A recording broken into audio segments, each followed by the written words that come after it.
والسلام على سيد المرسلين وعلى آله وأصحابه أجمعين.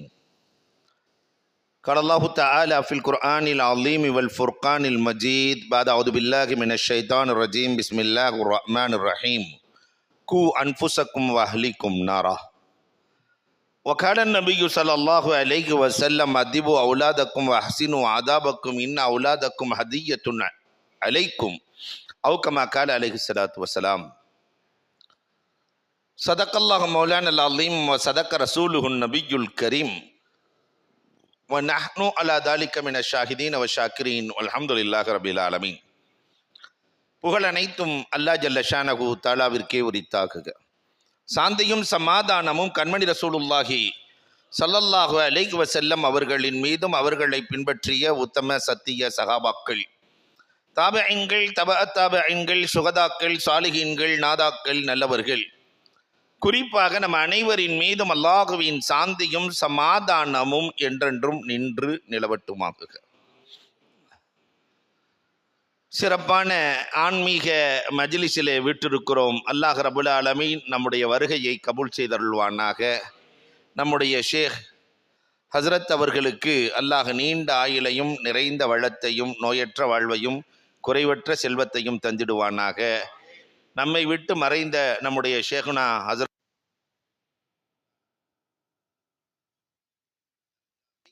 நசீபாக்கி தருவானாக. நம்மிடத்திலே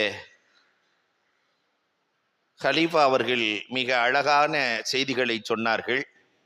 அவர்களுக்கும் இந்த விழாவினுடைய ஏற்பாட்டாளராய் முதுகெலும்பாய் இருக்கக்கூடிய அன்புக்குரிய சகோதரர், அருமை நண்பர், கண்ணியத்திற்குரிய பிலால் ரஷாதி ஹஜரத் அவர்களுக்கும், அவர்களோடு சேர்ந்து முதுகெலும்பாய் வேலை செய்யக்கூடிய இளைஞர்கள் அத்துணை பேர்களுக்கும், ஷேகுமார்கள், ஆன்றோர்கள், சான்றோர்கள், உங்கள் அனைவருக்கும் இஸ்லாத்தின் காணிக்கையான சலாத்தினை பதிலை எதிர்பார்த்து சொன்னவனாக என் வார்த்தைகளை துவக்குகிறேன். அஸ்ஸலாமு அலைக்கும் வரஹ்மத்துல்லாஹி தஆலா வபரகாத்துஹு. மற்ற சபைகளை போன்ற அல்ல விழுப்புரத்தினுடைய சபை. எப்பொழுதுமே உள்வாங்கி அமல் செய்யக்கூடிய சபை. அல்லாஹ் ரபுல் ஆலமீன் இதை கபூல் செய்வானாக. ஆண்டுதோறும் அல்லாஹ் ரபுல் ஆலமீன் இதை சிறப்பாக்கி தந்திடுவானாக என்று துஆ செய்தவனாக, இறை ஞானம் பெற்றிடுவோம், இல்லறத்தை கட்டமைப்போம் என்று ஒரு அழகான தலைப்பு வழங்கப்பட்டிருக்கிறது. எப்போ முடிக்கணுங்கிறதை கேட்டுக்கிறேன். மகரிப் 6:10 இன்ஷா அல்லாஹ். அல்ஹம்துலில்லாஹ். அன்புக்குரியவர்களே, இறைஞானம் பெற்றவர்கள் தன்னுடைய இல்லறத்தை எப்படி கட்டமைத்தார்கள் என்பதை தெரிந்து கொண்டால் நாம் நம்முடைய இல்லறத்தை எப்படி கட்டமைப்பது என்பதை புரிந்து கொள்ளலாம். இறை நெருக்கம் பெற்ற இறை ஞானிகள் அந்த பட்டியலில் சயீத் இப்னு முஸய்யப் ரலியல்லாஹு தஆலா, கிபாரு தாபிஈன், சஹாபிகளை கண்டவர்கள். இவர்கள் குடும்ப கட்டமைப்பை பற்றி சொல்லுகிற போது அழகாக சொல்லுவார்கள். ஒரு 15 அம்ச திட்டத்தை சொல்லுகிறார்கள். அதை மட்டும்தான் உங்களோடு நான் பகிரப் போகிறேன், எடுத்து செல்வதற்கு எளிதாக இருக்கும் என்பதற்காக. முதலில் ஒரு நல்ல குடும்பத்தை கட்டமைக்க வேண்டுமானால் ஃபர்ஸ்ட் செய்ய வேண்டிய வேலை துஆ செய்ய வேண்டும். சாலிகான மனைவியை கொடு என்று துஆ செய்ய வேண்டும். அதனால கல்யாணம் பண்ணாளுகள்லாம் இந்த துஆவை கேட்ட வேணாம் இல்லையா? வாலிபர்கள் சாலிகான மனைவியை எனக்கு கொடு ரப்பே. மனைவி சாலிகாக அமைகிற போதுதான் அல்லாஹ் ரபுல் ஆலமீன் அதன் மூலமாக பிறக்கிற பிள்ளைகளை சாலிகின்களாக ஆக்குகிறார். நம்மிலே இளைஞர்கள் எத்தனை பேர்கள் இதை கேட்டிருக்கிறோம்?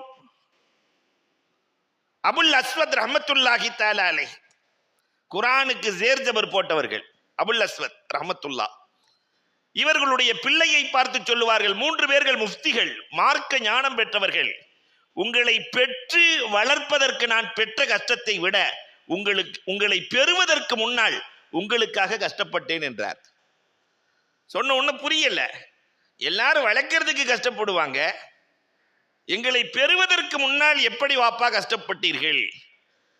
அப்பொழுதுதான் சொன்னார்கள், அபுல் அஸ்வத் ரஹ்மத்துல்லாஹி தஆலா சொல்லுவார்கள், சாலிகான பிள்ளை வேண்டும் என்பதற்காக நான் இளமையிலிருந்து அல்லாஹ்விடத்திலே அழுவேன், ரப்பே எனக்கு சாலிகான மனைவியை கொடு, மார்க்கப்பட்டுள்ள மனைவியை கொடு, குண அழகு கொண்ட மனைவியை கொடு, மார்க்க அழகு கொண்ட மனைவியை கொடு என்று நான் கேட்டு கேட்டு கேட்டு கேட்டு என் ரப்பு உங்கள் தாயை கொடுத்தான். அந்த தாய் எப்படிப்பட்டவள் தெரியுமா? அவள் சுத்தமான காலத்தில் ஒரு நாள் கூட தஹஜ்ஜத்தை விட்டதில்லை. அன்புக்குரியவர்களை எண்ணி பார்க்கிறோம். அந்த தாய் எனக்கு கிடைத்ததால் நீங்கள் 3 பேர்களும் முத்துக்களாய் மாறினீர்கள். அப்ப எங்கிருந்து துவங்குகிறது? இல்லற கட்டமைப்பு என்பது சாலிகான மனைவியிலிருந்து துவங்குகிறது. ஆதம் அலைஹிஸ்ஸலாத்திற்கும் அங்கிருந்து தானே துவங்கியது, அம்மாவிலிருந்து துவக்கம் இல்லை. கட்டமைப்பு, குடும்ப கட்டமைப்பு என்பது மனைவியிலிருந்து தான் துவக்கம். அதுவும் ஆதம் அலைஹிஸ்ஸலாத்தினுடைய விலா எலும்பிலிருந்து இதயம் இடது பக்கம் இருக்கிறது, இடது பக்க விலா எலும்பிலிருந்து ஹவ்வா படைக்கப்பட்டார்கள். மனைவியை எப்பொழுதும் இதயத்திற்கு கீழ் வைத்திருக்க வேண்டும் என்பதற்காக, இல்லையா? என்ன அழகாக அல்லாஹ் ரப்புல் ஆலமீன் கட்டமைத்து படைத்திருக்கிறார்.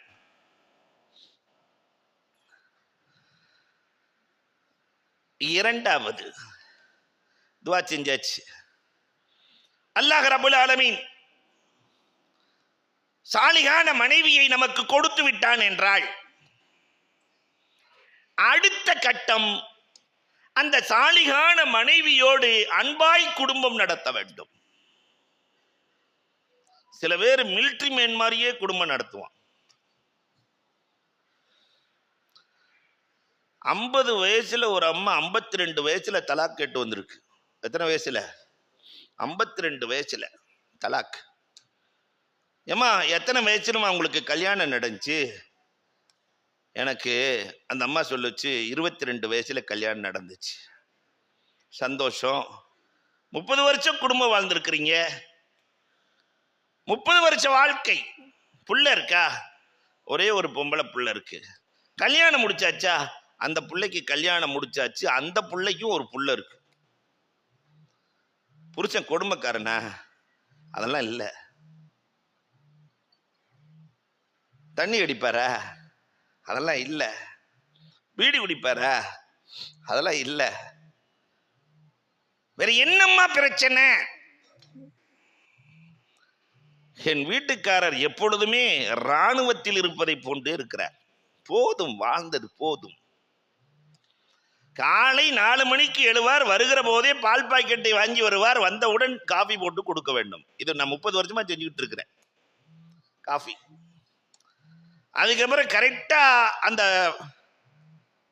காலை உணவு என்று அவருக்கென்று பொங்கல் இருக்கணும், அல்லது ஏதாவது சப்பாத்தி இருக்கணும், அதுக்குண்டான ஐட்டம் இருக்கணும். அதில் எந்த விதமான குறையும் இருக்கக்கூடாது. நான் காய்ச்சல் தலைவலி என்று படுத்தால் கூட செய்து விட்டுத்தான் படுக்க வேண்டும். 11 மணிக்கு சுண்டலும் கரெக்டாக அந்த டீயும் இருக்க வேண்டும். 1 மணிக்கு கரெக்டாக சாதம் இருக்க வேண்டும். அந்த சாதத்துக்கு தோதுவான, உணவுக்கு தோதுவான எல்லா பொருள்களும் இருக்க வேண்டும். மாலை நேரத்திலே அசருக்கு பிறகு வடையும் டீயும் இருக்க வேண்டும். இஷா தொழுகை விட்டு வீட்டுக்கு சென்றால் சப்பாத்தி இருக்க வேண்டும். எல்லாம் இல்லை என்றால் என்னை கட்டி ஏறி விடுவார். இப்படியே 25-30 வருஷமா ஓட்டிட்டேன். போதும், வாழ்க்கை போரடித்து போனது. என்னிடத்தில் அன்பாக ஒரு நாள் கூட என் கணவன் பழகவே இல்லை. வேற ஒண்ணுமே தேவையில்லை. மனைவி கணவனிடத்தில் என்ன எதிர்பார்ப்பாள் தெரியுமா? 2 தான். அவ பேசுறத கேட்கணும், அவள்கிட்ட கொஞ்ச நேரம் பேசணும், அவ்வளவுதான். பெண்களும் இருக்கிறாங்க. கணவன் பேசவில்லை என்றாலும் கோபிப்பாள். கணவன் பேசணும். 2வது அவ பேசுறத கேட்கணும், காது கொடுத்து கேட்கணும். சில கணவன்மார்கள் இருக்கிறாங்க, பேச ஆரம்பிச்சோன்னா கடைசியா என்ன சொல்ல வர்ற, என்ன ஆரம்பிக்கவே இல்லையம்மா, இல்லையா? கடைசியா என்ன சொல்ல வர்ற? அவளுக்கு அந்த வாய்ப்பையே வழங்காத கணவன்மார்கள். நிறைய இருக்கத்தான் செய்கிறார்கள். அன்போடு பாசத்தோடு குடும்பம் நடத்துகிற எந்த குடும்பமும் தோற்று போவதில்லை. அதனால நான் அடிக்கடி சொல்றது உண்டு, ஷேக் சாதி அவங்கள படிச்சுக்கிட்டே இருக்கணும். ஷேக் சாதியினுடைய வரலாறுகளை படித்துக்கொண்டே இருக்க வேண்டும். 1000 உதாரணங்கள். சக்கராத் ஹாலில் இருக்கிற ஷேக் சாதிகிட்ட போய் கேட்கிறாரு, ஏதாவது உபதேசம் பண்ணுங்களேன்னு.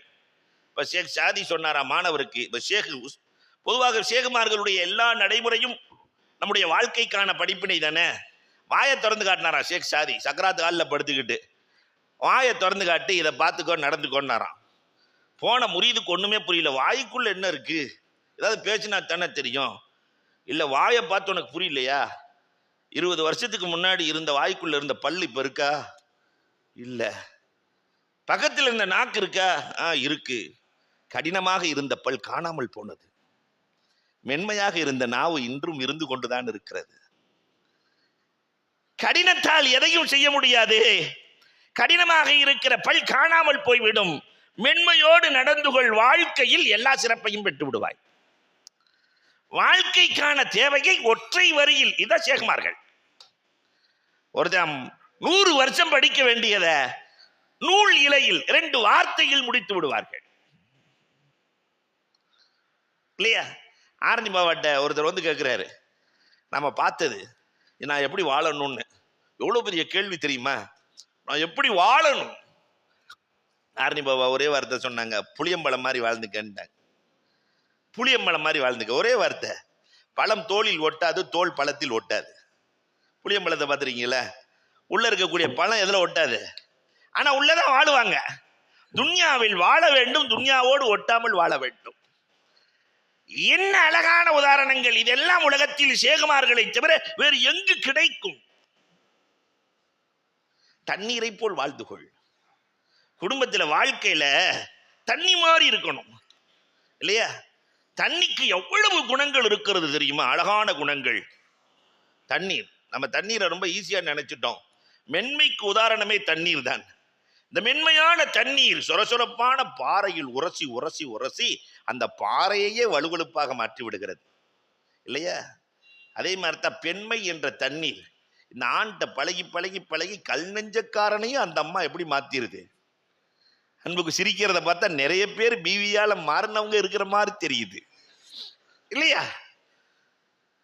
இந்த தண்ணீருக்கு ஒரு பழக்கம் இருக்கிறது. தானே தேடி சென்று தாகமுள்ள வேர்களுக்கு தாகம் தீர்க்கும். ஓடிட்டு போகும்போது தாகமுள்ள வேர்களுக்கு தாகம் தீர்க்கும். நாம தண்ணீரா இருந்து எத்தனை பேர்களுக்கு தாகம் தீர்த்திருக்கிறோம்? ஞான பசியோடு இருப்பவர்கள், மார்க்கம் தெரிய வேண்டும் என்று நடப்பவர்கள், ஆன்மீகம் புரிய வேண்டும் என்று இருப்பவர்களுக்கு தண்ணீராய் ஓடி சென்று தாகம் தீர்த்திருக்கிறோமா? குடும்பத்திற்குள்ளே நம்முடைய பிள்ளைகளிடத்திலே தண்ணீராய் நடந்திருக்கிறோமா? தண்ணீருக்கு ஒரு பழக்கம் உண்டு, பள்ளங்களை நிறைத்து விட்டு செல்லும், மேடுகளை நிரப்பாது. தண்ணி பள்ளத்தை தான் நிரப்பும். ஆன்மீகம் என்பது சமூக பள்ளங்களை நிரப்புகிற அற்புதமான பாடம். மனசுக்குள்ள நிறைய பள்ளங்கள் விழுந்து கிடக்கும். ஷேகுமார்கள் அந்த பள்ளங்களை நிரப்பும் வேலையைத்தான் செய்வார்கள். நிறைய பள்ளம், ஒரு பக்கெட் கிபுருங்கிற பள்ளம், ஹசதுங்கிற பள்ளம், ஏராளமான பள்ளங்கள். அப்ப மென்மையாக தண்ணீரை போல் அதை நிரப்ப வேண்டும், பள்ளங்களை நிரப்ப வேண்டும், சரி செய்ய வேண்டும் இல்லையா? தண்ணீர் தானே ஒரு பாதையை அமைத்து ஓடுகிறது. நாமும் நமக்கென்று ஒரு பாதையை அமைத்து ஓட வேண்டாமா? நதி போல ஓடிக்கொண்டிரு என்று சொல்லுகிறானே. நதி ஒரு இடத்திலே தேங்கினால் அது குட்டையாகிவிடும், சாக்கடையாகிவிடும். பொதுவாகவே தேக்கம் எதிலையுமே கூடாது. பணம் தேங்கினால் அது பண வீக்கம் இல்லையா? பணம் தேங்கினால் அது வீக்கம், நீர் தேங்கினால் அது தேக்கம், காற்று தேங்கினால் அது துர்வாடை, வாழ்க்கையே தேங்கினால் மரணம். வாழ்க்கை தேங்கி போனால் மரணம். தேக்கம் என்பது எதிலும் கூடாது. அப்ப நதி போல ஓடிக்கொண்டிருக்க வேண்டும். மென்மையாய் குடும்பத்திற்குள்ளே கணவனும் மனைவியும் மென்மையாய் ஓடி இருக்கிறோமா? எங்க பார்த்தாலும் போர்க்களமாகத்தானே இருக்கிறது, சண்டை. தாய்மார்களும் வந்திருக்கிறீர்கள். சில வீட்டில் புருஷன்மார் உள்ளேயே நுழைய பயப்படுறான். உள்ள நுழைஞ்சு 1 மணி நேரத்தில் பெரிய சண்டை. இல்லையா? நிறைய பேர் பார்க்கறத பார்த்தா நடக்கிற மாதிரியே தெரியுது. வீட்டுக்குள்ள இருக்க முடியல, ஆனால் இருக்க முடியல. அப்ப அந்த அன்பு காணாமல் போனது.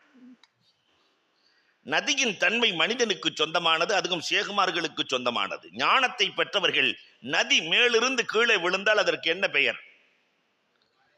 மேலிருந்து கீழே விழுந்தால் அருவி, ஓடினால் ஓடை, பாய்ந்தால் ஆறு, பொங்கினால் ஊற்று, கலந்தால் கடல். இல்லையா? இதை போன்றுதான் சில நேரத்திலே அருவியாய் கொட்டுவார்கள் சேகுமார்கள். கருத்துக்களை அவங்க எங்கிட்ட இருந்து வருதுன்னே தெரியாது. சில நேரத்திலே ஆட்டி படைத்து விடுவார்கள். இல்லையா? ஆட்டி படைத்து விடுவார்கள். ஆறு போல் பாய்வார்கள், பொங்கியும் எழுவார்கள், நம்மோடு கடலாய் கலந்தும் விடுவார்கள். அந்த கலப்பு நடந்தால்தான் ஆன்மீகம் பூர்த்தி அடைகிறது. ஆன்மீக கலப்பு தண்ணீர் போல் கலந்து விட வேண்டும். அப்படி நாம் சேகோடு கலந்து, சேகு ரசூலோடு கலந்து, இறைவனோடு ரப்போடு கலக்கிற இந்த களப்பணி தான் இந்த ஆன்மீக பணி. உலகத்தில் வேற எங்குமே இது கிடைக்காது, இந்த கலக்கும் பணி. அல்லாஹு அக்பர். குடும்பத்தில் இப்படி நம்ம கலந்தம்மா ஃபர்ஸ்ட், இல்லையா? ஒருத்தர் மதிச்சு கலந்தம்மா, அதுக்கும் இல்லை. மூன்றாவது, கணவன் மனைவி ஒன்று சேருகிற போது துஆ செய்து ஒன்று சேர வேண்டும். பிஸ்மில்லாஹி அல்லாஹும்ம ஜன்னிபின ஷைத்தான் வ ஜன்னிபி ஷைத்தான அலா மா ரஸக்தனா. இந்த துஆவை எத்தனை பேர் ஒன்று சேரும் போது ஒன்று சேர்ந்து ஓதி இருக்கிறீர்கள் என்று கேட்டால் சிக்கலாகிவிடும், கேட்க மாட்டேன். இல்லையா? என்ன தெரியாது. அந்த நேரம் புரியாத நேரம். உலகத்திலேயே எந்த மதமும் சொல்லாத ஒரு வார்த்தை என்ன தெரியுமா? கணவன் மனைவியின் கரத்தை ஹலாலான முறையில் கல்யாணம் பண்ணி பிடிக்கிறானா இல்லையா, மரத்திலிருந்து இலைகள் உதிர்வதை போல பாவங்கள் உதிர்கிறது என்றார்கள் பெருமானார். வேற எந்த மதத்தில் இதை சொல்லல. ஹலாலான முறையில் திருமணம் முடித்து கணவன் கைபிடித்தால் மரத்தின் இலைகள் உதிர்வதை போல் உதிர்கிறது என்றால் எவ்வளவு அற்புதமான இல்லற கட்டமைப்பை இந்த மார்க்கம் சொல்லித் தருகிறது. நாம் இதை செய்தோமா? ஷைத்தானிடத்திலிருந்து பாதுகாப்பு தேட வேண்டும். ஹன்னா, யார் அந்த ஹன்னா? மரியம் அலைஹிஸ்ஸலாத்தினுடைய தாயார். பாதுகாப்பு தேடினார்கள். அல்லாஹ் ரப்பல் ஆலமீன் மரியம் அலைஹிஸ்ஸலாத்தை பாதுகாத்தான். மரியம் அலைஹிஸ்ஸலாத்தினுடைய பிள்ளை யாரு? ஈசா அலைஹிஸ்ஸலாத்தையும் ரப்பு பாதுகாத்தான். ஷைத்தானின் தொடுதலில் இருந்து அல்லாஹ் பாதுகாத்தான். நாலாவதாக, குழந்தை பிறக்கிற போது குழந்தைக்கு நாம் முதலிலே பாங்கு சொல்லி பேர் வைக்க வேண்டும். நம்ம தான் பாங்கு சொல்லணும், மோதினாரை கூப்பிட்டு வரக்கூடாது. இல்லையா? நிறைய இடத்துல பாங்கு சொல்லவே தெரியாது. சில பேருக்கு ஐயலச்சலாம் வரவே வராது. இல்லையா? ஹையுங்கிறது வராது, கையின்னே சொல்லுவாங்க. கையாலசலா கையாலசலா, அந்த கையை கொண்டு போய் தூக்கி போடு. அல்லாஹு அக்பர். அன்பிற்குரியவர்களே, பாங்கு சொல்லி 7வது நாள் பெயர் வைத்து அக்கீக்கா கொடுத்து, ஆணாக இருந்தால் 2 ஆடு, பெண்ணாக இருந்தால் 1 ஆடு, அக்கீக்கா கொடுத்து நல்ல பெயரை சூடி முடியிருக்கிற அளவிற்கு தர்மம் செய்து விட்டால் அந்த குழந்தையை பாதுகாக்கிற பொறுப்பை அல்லாஹ் எடுத்துக் கொள்ளுகிறான். சிறந்த கட்டமைப்பை அல்லாஹ் உருவாக்கி தருகிறான். ஆனா இதை இன்னைக்கு இந்த சமூகம் மறந்து போச்சு. வித்தியாசமான சமூகமாக மாறி போயிருக்கிறது. குழந்தைக்கு அல்லாஹு அக்பர் பெயரை கேட்கறது இருக்கே, ஒவ்வொரு அஜர்த்திட்டையும் 10 பேர் வாங்கி வச்சுக்க வேண்டியது. கடைசியில் நெட்டை பார்த்து ஏதோ ஒரு பேரை வச்சிட வேண்டியது. சமீபத்தில் ஒரு 3 நாளைக்கு முன்னாடி ஒரு பிள்ளைக்கு பேர் வச்சிருக்காங்க அல்மா. என்னம்மா? கொஞ்சம் அழுத்தி சொன்னா அழுமா, அல்மா. இது அல்மாங்கிறது எதுல சேர்ந்தது? டிக்ஷனரியில கூட டிக்ஷனரி திணறுகிற அளவிற்கு பெயர். அல்மா என்றால் நாங்க பார்த்தோம் அந்த இதெல்லாம் இப்ப நமக்கு ஒரே இமாம் தான். 4 இமாம்லாம் இன்னைக்கு போயிட்டாங்க. இப்ப இருக்க ஒரே இமாம் கூகுள் ரஹ்மத்துல்லாஹி அலைஹி. இல்லையா? அந்த கூகுள் இமாம்கிட்ட கேட்டோம்னா அவங்க சொல்றாங்க, அவங்க என்ன சொல்றாங்களோ அதை கேட்டுதான் வைக்கிறாங்க. இப்ப இமாம்கள்லாம் எல்லாம் கைவிட்டாச்சு. இன்னைக்கு வருங்காலத்துல பிள்ளைகள்கிட்ட இமாமுக்கு பேர் என்னண்டாக்கா கூகுள்ன்றோம். கூகுள் ரஹ்மத்துல்லாஹ் தான் சொன்னாங்க. அல்லாஹு அக்பர். பேர் வைக்கிற முறைகள் காணாமல் போனது. அப்ப இதை சரியாக செய்ய வேண்டும். ஐந்தாவதாக, குழந்தைக்கு பேர் வைத்ததற்கு பிறகும் ரப்பிடத்திலே மீண்டும் ரப்பனா இஜ்அல்னா ரப்பி ஜஅல்னி முகீமஸ் ஸலா வ மின் துர்ரியதி, நபிமார்கள் கேட்டிருக்கிறார்கள், யா அல்லாஹ் என்னையும் தொழுகையை நிலைநாட்டுபவராக, என் பிச்சலங்களையும் தொழுகையை நிலைநாட்டுபவராக ஆக்கி தருவாயாக, மார்க்கத்தோடு வாழ தௌஃபீக் செய்வாயாக என்று பெற்றோர்கள் துஆ செய்து துஆ செய்து துஆ செய்து துஆ செய்து வளர்க்க வேண்டும். இதை செஞ்சிருக்கிறோமா? அதனாலதான் இன்னைக்கு எப்படி ஆயிடுச்சுன்னு சொன்னா, பிள்ளைகள் இன்றைக்கு பெற்றோர்களை மிஞ்சி போகிற அளவிற்கு, பிள்ளைகள் என்ன சொல்றாங்களோ அதைத்தான் யாரு கேட்கிற அளவுக்கு மாறி போச்சு. பெற்றோர்கள் கேட்கிறார்கள். பெற்றோர் சொல்வதை கேட்ட காலம் நம் காலம். அது மாறி இன்றைக்கு பிள்ளைகள் பேச்சை கேட்கிற காலத்தில் மாறி போனதற்கான காரணம் என்ன? ரப்போடு இணைவதை நாம் கைவிட்டு விட்டோம். அல்லாஹ்வோடு சேருவதை நாம் கைவிட்டு விட்டோம். அவுரங்கசீப் ரஹ்மத்துல்லாஹ்வுடைய வரலாறுல பார்த்தா அதிசயம். சின்ன சின்ன பிள்ளைகள் எல்லாம் ரப்பை விளங்கி வைத்திருந்தார்கள், அல்லாஹ்வோடு இணைந்திருந்தார்கள். 13 வயதிலே ஒரு சிறுவனுக்கு மன்னர் பட்டம் கொடுக்கிறார்கள், சிற்றரசர். ஊரே எதுக்குது, அவுரங்கசீப் போய் இவருக்கு கொடுத்திருக்கிறாரு. பெரிய பெரிய ஆட்கள் எல்லாம் இருக்கிறார்கள், இந்த சின்ன பையன் சிற்றரசனா? வாங்கன்னு அவுரங்கசீப் கூப்பிட்டு, உனக்கு நீச்சல் தெரியுமா? தெரியாது. ஒரு கிணறுக்குள்ள அவுரங்கசீப் ரஹ்மத்துல்லாஹ் அந்த பையனுடைய 2 கையை முடிச்சு கிணத்துக்குள்ள போடுறதுக்காக அந்த கிணத்துக்குள்ள உள்ள விட அந்த பையன் சிரிக்கிறான். கிணத்துக்குள்ள விழுக போறவன் சிரிக்கிறான். அவுரங்கசீப் ரஹ்மத்துல்லாஹ் கேட்டாங்க, ஏண்டா நீ விழுந்து சாக போற, சிரிக்கிறாயே, எதை நம்பி நீ சிரிக்கிறாய்? மன்னரே, என் கை யார் கையோடு இருக்கிறது தெரியுமா?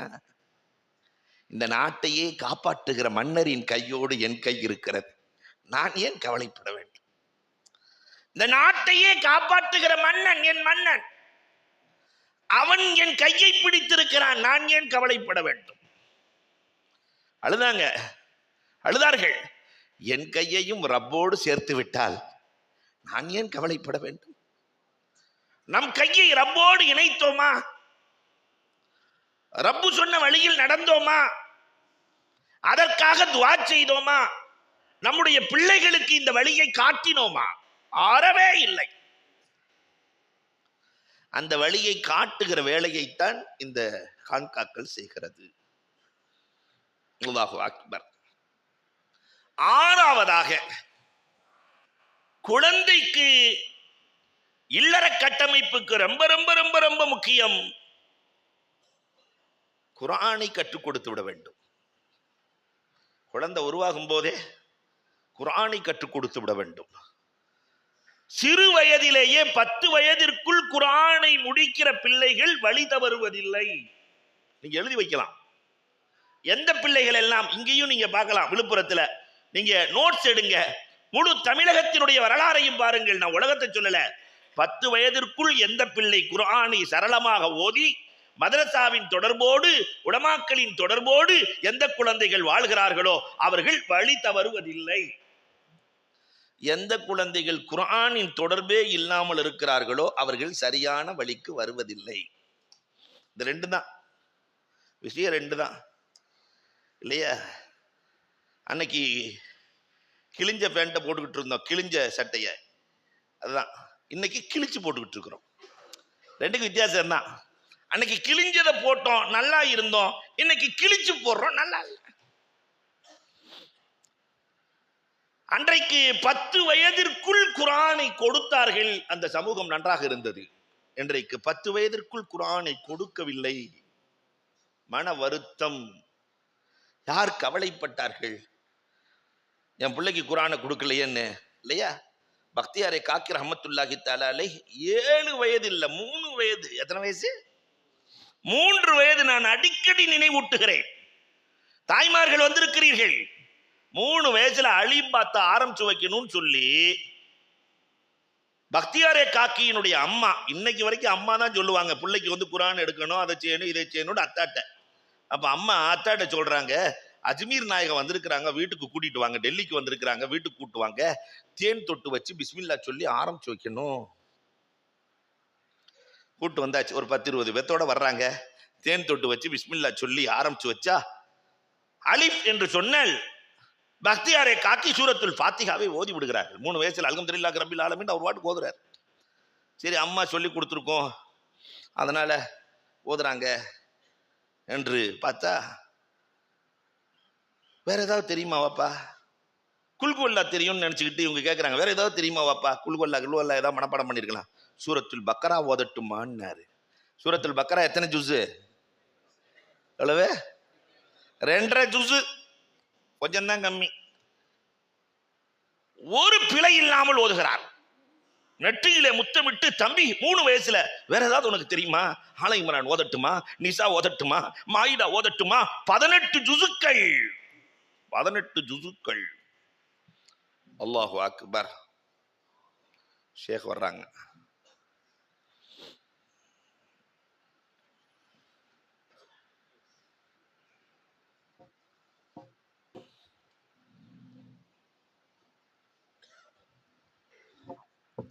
ஜுஸு எப்படி இருக்கும்? ஒரு 3 வயசு பிள்ளை 18 ஜுஸுவை ஓதுனா, அல்லாஹு அக்பர். துடிச்சு போய் வீடே சுத்தி வருகிறார்கள், கட்டி அணைத்து. அந்த 3 வயசு பிள்ளைகிட்ட கேட்டாங்க, தம்பி 3 வயசுல 18 ஜுஸு மனப்பாடம்னா நீ எப்படிப்பா பண்ணுன? அந்த சிறு குழந்தை சொன்னது, எங்க அம்மா என்ன மடியில போட்டு ஓதிக்கிட்டே இருப்பாங்க, கேட்டு கேட்டு மனனம் செய்தேன். என் தாய் ஓதுவதை கேட்டு கேட்டு மனனம். இன்றைக்கு எத்தனை தாய்மார்கள் இல்லங்களிலே குர்ஆன் ஓதுகிற தாய்மார்களாக இருக்கிறோம்? எண்ணி பார்க்க வேண்டும். எத்தனை இல்லங்கள் இருக்கிறது? கடந்த காலம் கடந்ததாக இருக்கட்டும், இனி வருகிற காலங்களில் நம்முடைய பிள்ளைகளை மடியில் போட்டு குர்ஆன் ஓதுகிற பழக்கம் வர வேண்டும். அதுக்கு நேர் மாற்றமா இன்னைக்கு செல்போனை கொடுக்கிற பழக்கம். பிள்ளைய மடியில போட்டோன்னு செல்போனை கொடுத்துட வேண்டியது. பிறந்ததெல்லாம் தடவிக்கிட்டே இருக்கு இல்லையா? தடவி தடவி பிறந்ததெல்லாம். தாய் தடவிக்கொண்டே பெற்றால் பிள்ளை தடவிக்கொண்டே வாழ்கிறது. இதுதான் இன்றைய சமூகத்தினுடைய அவலம். வருங்காலத்தினுடைய நிலை என்னாகுமோ என்று எண்ண தூண்டுகிறது.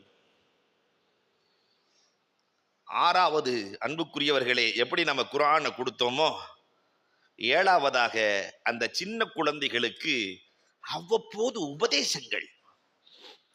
நாம சின்ன வயசா இருக்கும் போதெல்லாம் சின்ன சின்ன உபதேசங்கள் பெரியோர்கள் கொடுத்து கொண்டே இருப்பார்கள். சின்ன சின்ன உபதேசம். கிழிஞ்ச பாயில படுத்திருப்போம். நமக்கு என்ன ஞாபகம் இருக்கு? பாய் கிழிஞ்சிருக்கும். எங்க நன்னி பார்த்தா சுலைமான் அலைஹிஸ்ஸலாம் வானத்துல ஜம்காலத்துல பறந்த வரலாறு சொல்லி கொண்டிருக்கும். நம்ம கிழிஞ்ச பாயில படுக்கிறது மறந்துட்டு நம்மளும் ஜம்காலத்துல படுத்துட்டு போன மாதிரியே இருக்கும். அந்த சுலைமான் அலைஹிஸ்ஸலாத்தினுடைய வரலாறு, தாவூத் அலைஹிஸ்ஸலாத்தினுடைய வரலாறு, யூசுப் அலைஹிஸ்ஸலாத்தினுடைய வரலாறு, சின்ன சின்ன பிஞ்சு உள்ளங்களில் நபிமார்களினுடைய வரலாறுகள், வலிமார்களினுடைய வரலாறுகள், அது தருகிற பாடங்கள். இதையெல்லாம் ஞானிகள் கொடுத்து வாழ்ந்தார்கள். கௌசல் ஆலம் முஹையத்தீன் அப்துல் காதிர் ஜீலானி கத்தஸல்லாஹு சிரஹுல் அஸீஸ் எப்படி பிறந்தார்கள், வாழ்ந்தார்கள், திருடனை எப்படி அவர்கள் திருத்தினார்கள், இதெல்லாம் நமக்கு எப்ப சொல்லி கொடுத்த பாடம்? சிறு வயதிலே கிழிந்த பாயிலே படுத்திருக்கிற போது உயர்ந்த கருத்துக்கள். அல்லாஹு அக்பர். இன்றைக்கு உயர்ந்த மெத்தையிலே படுத்திருக்கிறோம். கருத்துக்கள் எல்லாம் ஆக கிளிசலான கருத்துக்கள். இல்ல டிவியை பார்த்துட்டு அவன் இவன் கூட ஓடி போறது, அங்க ஓடி போறது, இங்க ஓடி போயிறது. கிழிந்த பாயிலே உயர்ந்த கருத்துக்கள் இருந்த காலம் நம் காலம். ஆனால் நம் பிள்ளைகளின் காலம் பெட்டிலே படுக்கிறார்கள், உள்ளம் முழுக்க அசிங்கமாய் இருக்கிறது, மனம் வலிக்கிறது. எப்படி இந்த சமூகத்தை, ஆன்மீகத்தை கொடுக்காமல் ஒரு காலத்திலும் இந்த சமூகத்தை சரி செய்யவே முடியாது. தஸ்கியத் இல்லாத சமூகம் சரிந்து போன சமூகம், உடைந்து போன சமூகம். அதற்கான வழிவகைகளை தேட வேண்டிய பொறுப்பும் கடமையும் நமக்கு இருக்கிறது. அன்னைக்கு சின்ன வயசுல எவ்வளவு அழகா பாட சொல்லி கொடுப்பாங்க தெரியுமா? மரத்துல கை விட்டவனும் கெட்டான், கடனுக்கு கடன் பட்டவனும் கெட்டான். எங்க நன்னி சொன்னது, அன்னைக்கு சொன்னது இன்னமும். மரத்துல ஏறி கையை விட்டா என்னவா? முடிஞ்சு போச்சு. கடனுக்கு கடன் பட்டவன். கடனை வாங்கிட்டு அதை கட்ட முடியாம இன்னொருத்தண்ட வட்டிக்கு வாங்கி, அந்த வட்டியை கட்ட முடியாம இன்னொருத்தண்ட வாங்கி, அதை என்ன அழகா சொன்னாங்க பார்த்தீங்களா? கடனுக்கு கடன் பட்டவனும் கெட்டான், மரத்தில் கை விட்டவனும் கெட்டான். இதெல்லாம் நம்ம சின்ன பிள்ளையா இருக்கும்போது சொன்னது, இந்த 5 வயசுல சொல்லி கொடுத்தது. உண்ணாமல் கெடும் உறவு, கேட்காமல் கெடும் கடன். நன்னி பாடம். உண்ணாமல் கெடும் உறவுகள். வீட்டுக்கு போனா சாப்பிடணும், சாப்பிடலன்னாக்கா அந்த உறவு நிலைக்காது. உண்ணாமல் கெடும் உறவு. ஒரு நேரம் போய் சாப்பிட்டுட்டு வந்துட்டு அந்த உறவினுடைய வலிமை என்ன தெரியுமா? வீட்டுக்கு வந்தாங்க, சாப்பிட்டுட்டு போனாருங்க மச்சான், சாப்பிட்டுட்டு போனாரியா என்று சொல்லுகிற போது அந்த அழுத்தத்தில் உறவின் ஆழம் தெரியும். வந்தாரு, கை நினைக்காம போயிட்டார். அங்க உறவின் விரிசல்கள் எங்கே கட்டமைக்கப்படும்? ஆனா இன்னைக்கு உறவுகள்கிட்ட அதெல்லாம் இல்லை. சச்சா பிரித்த அண்ணன் தம்பி எல்லாம் ஒன்னா சேர்ந்து இருந்து கல்யாணத்தை நடத்தி மாமா மச்சான் எல்லாம் இணைந்திருந்த காலம் மலையாறி போனது. அந்த கட்டமைப்பு காணாமல் போனது. கடனை கொடுத்துட்டு கேட்கலன்னா அல்ஹம்துலில்லாஹ்னு போட்டுருவான். கேட்டாலே கொடுக்க மாட்டேங்கிறான் இப்ப, இல்லையா? கடனை கொடுத்துட்டு கேட்காமல் கெடும் கடன். எவ்வளவு ஆழமாக அவங்களுடைய வாழ்க்கை வரலாறு வகுப்பறைக்குள் நுழைந்ததே இல்லை, ஆனால் வாயை திறந்தால் பாடமாய் வந்தது. வகுப்பறைக்குள்ள போனதே இல்லை. நம்ம வயசான பெரியவங்க இன்னைக்கு இருக்கிறாங்க, 80-85 வயசு. அவங்க எல்லாம் பள்ளிக்கூடத்திற்கு மழைக்கு கூட ஒதுங்கியதில்லை. வாயை திறந்தால் அத்தனையும் பாடம் தான், இல்லையா? காய்கறிக்கார மாட்ட சண்டை, காய்கறிக்கார மாட்டேன். அங்க வரும்போதே கீரை எல்லாம் காயெல்லாம் பரத்தி போட்டு பெருசா காட்டும் அந்த அம்மா. வீட்டுக்கு வந்தோடனே இந்த கிழவி எல்லாத்தையும் சுருக்கிட்டு இவ்வளவுதானே அப்படின்றீங்க. அந்த உறவுகளை நம்ம பார்த்தா அவ்வளவு சந்தோஷமா இருக்கும். 5 ரூபா சொன்னாக்கா 1 ரூபாய்க்கு கேட்பாங்க, கடைசியில் 1.5 ரூபாய்க்கு வாங்கிடுவாங்க. அவ்வளவு கஷ்டப்பட்டு வாங்கினதுக்கு பின்னாடி தூக்கி விடும்போது அந்த அம்மா லேசா ஒரு ஆட்டம். என்ன நீ புள்ளத்தாச்சியா, சாப்பிடாம வந்துட்டியா? மதம் பார்க்கவில்லை, ஜாதி பார்க்கவில்லை, இனம் பார்க்கவில்லை, எதுவும் இல்லை. புள்ளத்தாச்சியா, சாப்பிடாம வந்துட்டியா? உட்கார். தோசை இட்லி எல்லாம் யாருக்கு? வெளியே உட்கார வச்சு சாப்பிட வச்சு. ஏம்மா 50 பைசாவுக்கு 1 ரூபாய்க்கு அவ்வளவு சண்டை போட்ட, 10 ரூபா தோசை இட்லி கொடுத்து அனுப்பி இருக்கிறியே. அன்றைக்கு சொன்ன வார்த்தைகள். வியாபாரத்தில் கணக்கு பார்க்காதவன் கெட்டான், புண்ணியத்தில் கணக்கு பார்த்தவன் கெட்டான். வியாபாரம் வேறு, புண்ணியம் வேறு. நான் முதலில் பார்த்தது வியாபாரம், இப்பொழுது பார்ப்பது புண்ணியம். வியாபாரத்துல கணக்கு பார்க்கலன்னா கேட்டான், புண்ணியத்துல கணக்கு பார்த்தா கேட்டான்.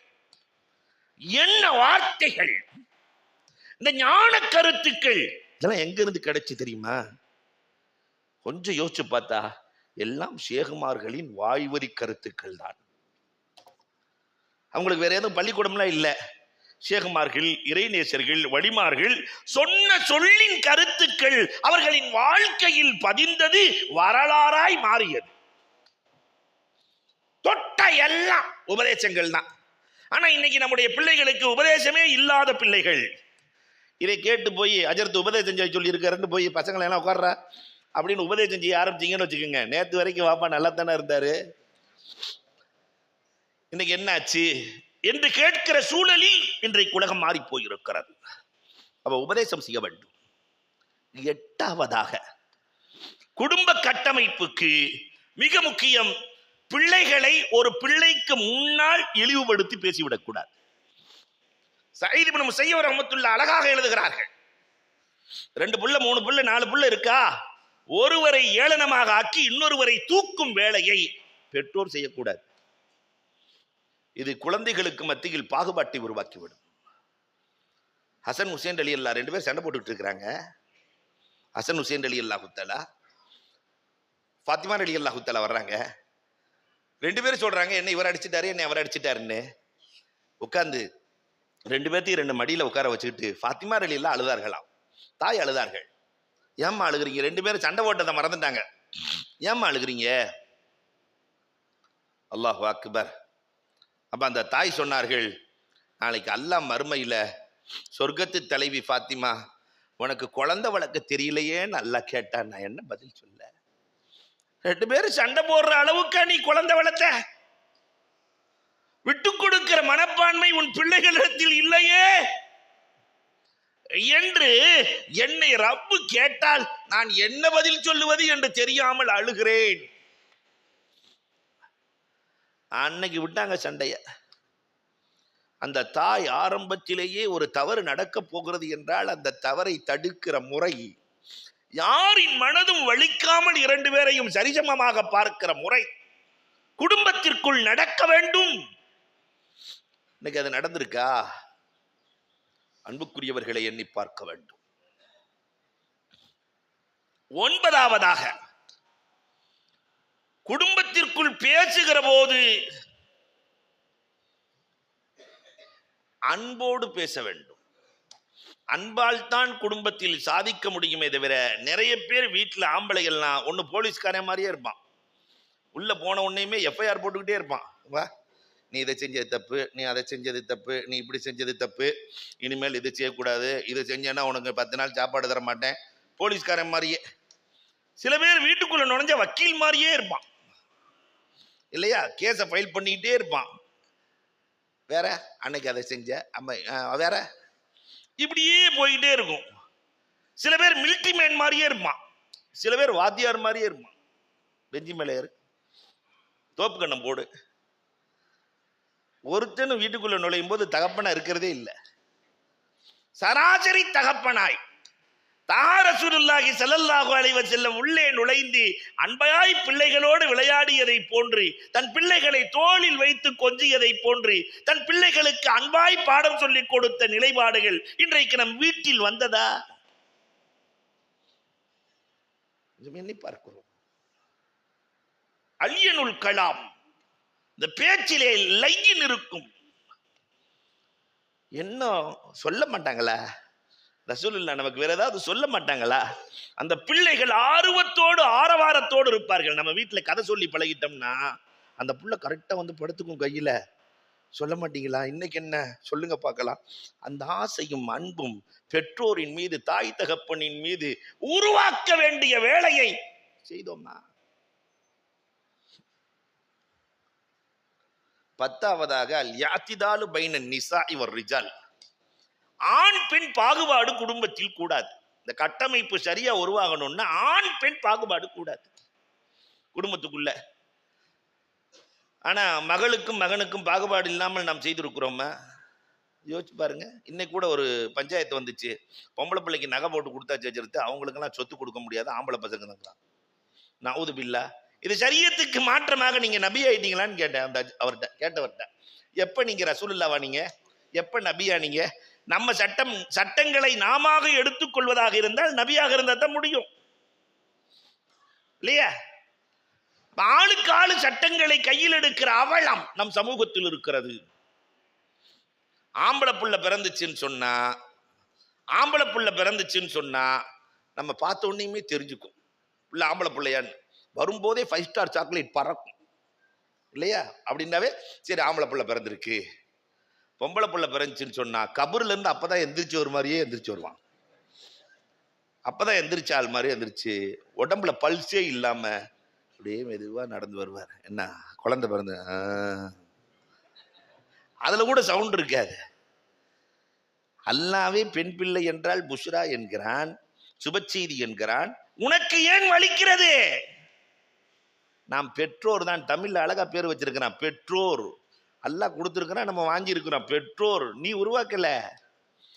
பெற்றோர் நாம். அதை வளர்க்கிற பொறுப்பை நமக்கு கொடுக்கிறான். அத்தனையும் அவன் கண்ட்ரோலில் வைத்திருக்கிறான். அவன் கண்ட்ரோலில் வைத்து விட்டு பெண் பிள்ளையை முஸ்ரா என்று சொல்லுகிறான். உனக்கு சுப செய்தியாக, வளர்ச்சியாக, உனக்கு சந்தோஷமாக பெண் பிள்ளையை ஆக்கி கொடுத்திருக்கிறேன் என்று ரப்பு சொல்லுகிறான். ஆனால் ரப்பை மதிக்காமல் நடக்கிறான். 11வதாக, குடும்ப கட்டமைப்புக்கு மிக மிக மிக அவசியம் அல் ஃபஸ்ல். வயது வருகிற போது படுக்கையில் பிரிக்க வேண்டும். வயசு வந்துருச்சுன்னு சொன்னா படுக்கையில் 9வது 10வது படிக்கிற பையன், 15 வயசு பையன் அம்மா கூட சேர்ந்து படுத்திருக்கிறான். மார்க்கம் இதை கண்டிக்கிறது. வயசு வந்துருச்சுன்னா படுக்கையை தனியாக்கு. வயது வந்த பையனும் வயது வந்த பிள்ளையும் தங்கச்சி அண்ணன் தான், ஆனா ஒன்ன படுக்க கூடாதுங்கிறது மார்க்கம். தவறுக்கான எந்த ஷாயிபத்தும் எந்த நிழலும் வந்துவிடக்கூடாது என்று மார்க்கம் சொல்லுகிறது. இன்றைக்கு அதை கடந்து போய் சமூகம் சென்று கொண்டிருக்கிறது. இந்த ஃபசில் குடும்ப கட்டமைப்புக்கு நம் முன்னோர்கள் காட்டிய அழகிய வழிகள். 12வது, அந்த குழந்தைகளுக்கு இபாதத்தின் சுவையை தர வேண்டும். நம்ம இபாதத்தையும் கொடுக்கல, இபாதத்தின் சுவையையும் தரல. கண்ணை கட்டிக்கிட்டு புள்ள வாய்க்குள்ள அல்வாவை திணிச்சா அல்வான்னு சொல்லிடுவானா இல்லையா?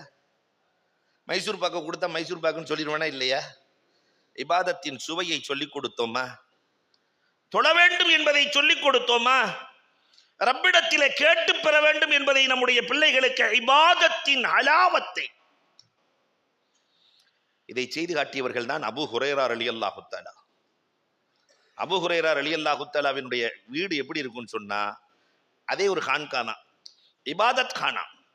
அந்த வீட்டுக்குள்ள யாராவது உறவை முறித்தவர் வந்தா இவங்க எந்திரிச்சு வெளியே போயிடுவாங்களாம். அபூ ஹுரைராவின் இல்லத்திற்குள் உறவை முறித்தவர் நுழைந்தால் எழுந்து செல்லுவார்கள். ஏன் செல்லுகிறீர்கள்? உறவை முறித்தவர் நுழைகிறார், ரஹ்மத் என் வீட்டுக்குள் வராமல் போய்விடுமோ என்று நான் பயப்படுகிறேன். வீடு அபூ ஹுரைரா ரலியல்லாஹுவினுடைய வீடு இரவு நேரத்தில் 3 பகுதியாய் பிரிக்கப்படும். ஒரு பகுதியில் ஒரு பிரிவினர் வணங்குவார்கள், அவர்கள் உறங்குகிற போது இன்னொரு பிரிவினரை எழுப்புவார்கள், அவங்க இபாதத் செய்வாங்க. அவங்க தூங்கும் போது இன்னொரு பிரிவினரை எழுப்புவார்கள். குடும்பத்தில் 6 பேர் இருக்கிறாங்கன்னா 2 பேரா 3 பிரிவாய் பிரித்து இரவு முழுவதும் வணக்கம் செய்கிற வீடு சஹாபாக்களில் எந்த வீடு என்றால் அபூ ஹுரைரா ரலியல்லாஹுவின் வீடு. இன்னைக்கு நம்ம இல்லங்கள்ல இரவு வணக்கம் என்பது இல்லாமல் போனது. இல்ல மாஷா அல்லாஹ், இறைநேசர்களின் தொடர்பை பெற்ற இல்லங்களை தவிர. கொஞ்சம் யோசிச்சு பாருங்க, இரவு வணக்கம் இருக்கா? நிறைய வீடுகள் இருளடைந்த வீடுகளாய். இபாதத்தின் மூலமாக வெளிச்சத்தை ஏற்படுத்துங்கள் என்று வல்லல் நபி சொன்னார்கள். ஆனால் இன்றைக்கு இருளை மேலும் இருளாக மாற்றுகிற வேலையைத்தான் இந்த சமூகம் செய்து கொண்டிருக்கிறது. அப்துல்லாஹ் இப்னு மஸ்ஊத் ரலியல்லாஹு தஆலாவினுடைய வீட்டை நீங்கள் எண்ணி பார்க்கலாம். அப்துல்லாஹ் இப்னு மஸ்ஊத் ரலியல்லாஹு தஆலாவினுடைய வீட்டில் எப்பயுமே இரவு நேரங்கள் முழுவதும் குர்ஆன் ஓதுகிற குரல். அதனாலதான் அப்துல்லாஹ் இப்னு மஸ்ஊத் ரலிய மாரிஃபுல் குர்ஆன்ல எழுதுவாங்க, எந்த ஆயத்து எந்த நேரத்தில் இறங்கியது என்று எனக்கு எல்லாம் தெரியும். இரவில் இறங்கிய ஆயத்து எது, பகலில் இறங்கிய ஆயத்து எது, கோடை காலத்தில் குளிர்காலத்தில் அத்தனையும் எனக்கு தெரியும். அப்துல்லாஹ் இப்னு மஸ்ஊத் ரலியல்லாஹு தஆலா அந்த பெரிய மனுஷனையே உமர் ரலியல்லாஹு காலத்துல 2 பேரை தூக்கிட்டு வந்தாங்க. உமர் ரலியல்லாஹு, இவருக்கு சரியாவே குர்ஆன் ஓத தெரியலன்னு. யார? உமர் ரலியல்லாஹு போய் சொல்லி இருக்கிறாங்க, ஒரு கிழவன் இருக்கிறார், ஒரு கிழவன் குர்ஆன் சரியா ஓத தெரியாத கிழவன். உமர் ரலியல்லாஹு சொன்னாங்களா, என் ஆட்சியில் குர்ஆன் ஓத தெரியாத ஒருவரா? இந்த கேள்வி இப்ப நம்ம சொல்லணுமா? நாம இருக்கிற காலத்துல குர்ஆன் ஓத தெரியாத ஒரு ஆளு விழுப்புரத்துல இருக்கா அப்படின்னா 50 பேர் ஓத தெரியாத ஆளா தான் இருக்கும், கேட்கவே முடியாது.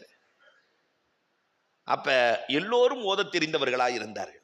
அது யார்? அந்த கிழமை தூக்கிட்டு வாங்க. நேரம் அப்துல்லாஹ் இப்னு மஸ்ஊத் ரலியல்லாஹு கொண்டு வந்து நிறுத்திட்டாங்க. இப்படி உமர் ரலியல்லாஹு பார்த்த உடனே பயந்து போயிட்டாங்க, இவருக்கு குர்ஆன் ஓத தெரியலையா? ஒரு நாள் நான், ரசூலுல்லாஹ், அபூபக்கர் ரலியல்லாஹு 3 பேரும் நடந்து சென்றோம். தஹஜ்ஜத் நேரத்தில் இவர் ஓதிக்கொண்டிருந்தார். அதை கேட்டுவிட்டு பெருமானார் சொன்னார்கள், ஜிப்ரீல் எப்படி ஓதி காட்டினாரோ அப்படி ஓதிக்கொண்டிருக்கிறார், அப்படி ஓதிக்கொண்டிருக்கிறார். இவருக்கு குர்ஆன் ஓத தெரியவில்லையா? அல்லாஹ் அக்பர். இரவு வணக்கத்தில் அப்துல்லாஹ் இப்னு மஸ்ஊத் ரலியல்லாஹுவை போன்று நான் கண்டதில்லை என்று சகாபாக்கள் சொல்கிறார்களே. நாம இரவு வணக்கங்கள் என்ன செஞ்சிருக்கிறோம்? தஹஜ்ஜத் நேரத்தில் எந்திரிச்சு ஒருத்தர் தக்பீர் கட்டுனா பெருமானார் சொன்னார்கள், வலஅல் மலக்கு ஃபாஹு ஃபீ ஃபீஹி, மலக்குகள் தன்னுடைய உதட்டை இவரின் உதட்டோடு வைக்கிறார்கள். மலக்குகள் உத்தில் உத்தில், இவர் ஓதுறது குலுகுல்லாமா, ஆனா அந்த மலக்கு சொல்றாரு, உத்தில் உத்துல் உத்துல் திபுத்த தாபல்லாஹு லக், ஓதுங்கள் ஓதுங்கள், மனமாக இருக்கிறது, உங்கள் வாழ்க்கையை அல்லாஹ் மனமாக்குவானாக. ஷல்லா தாஜ தொழுதரலாமா? அல்லாஹு அக்பர். இது கிடைக்கிற இடம் இந்த இடம் தான். இந்த பாடம் கிடைக்கிற இடம் இந்த இடம் தான். அப்ப நம்முடைய பிள்ளைகளுக்கு இபாதத்தின் சுவை இதை கொடுக்க வேண்டும். அப்துல்லாஹ் இப்னு உமர் ரலியல்லாஹு தஆலா, உபைதுல்லாஹ் இப்னு உமர் ரலியல்லாஹுடைய மகன் உபைதுல்லா ஒரே ஒரு நாள் ஜமாத்தோடு தொழுகல. தகப்பனார் 6 மாசம் பேசல. எவ்வளவு நாள்? 6 மாசம். ஒரு நாள் ஜமாத்தோடு தொழுகாததற்காக நம் பிள்ளைகள் பல ஜுமாக்களை விடுகிறார்கள். இபாதத்தின் சுவையை அறியவே இல்லை. பல ஜுமாக்கள் பாழாகி போனது.